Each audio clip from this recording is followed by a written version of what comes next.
დღესაც კვირადღია, დღესაც იმართება ანტვერპენში აქცია უკრაინელების და ვთვლი რომ აი ძალიან რთული სიტუაცია უკრაინაში კურსკის მიმართულებით. არის რთული სიტუაცია და არ ვიცი რა. როცა ომი დაიწყო, მგონი ასეთ რთულ სიტუაციაში მაშინ არის უკრაინელები დღეს რო არიან და მაგრამ აი დღესაც ვესაუბრე სალამ აქცია დაიწყებოდა.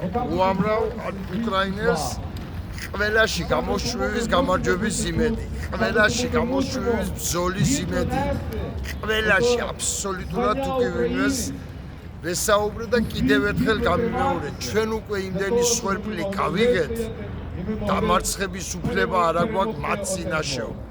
აი ამ განწყობითაა თითქმის დღეს ყველა უკრაინელი და რა თქმა უნდა მოვედი სოლიდარობის ნიშნად და რა თქმა უნდა უჭერ მხარს რამე თუ კიდევ ერთხელ ვაცხადებ და მინდა რომ ყველა ქართველმა გაიცნობიეროს რომ უკრაინელების გამარჯვება ეს ნიშნავს ქართველების გამარჯვებას. ჩვენ გვყავს საერთოდ ბოროტი აი სატანა მტერი, რომელიც ანადგურებს ყველაფერს, თუ რამე ცივილურია, თუ რამე საუკუნეებს მოუტანია. ყველაფერს განადგურებას ცნობს პუტინი. და სლავა, გეროია! სლავა!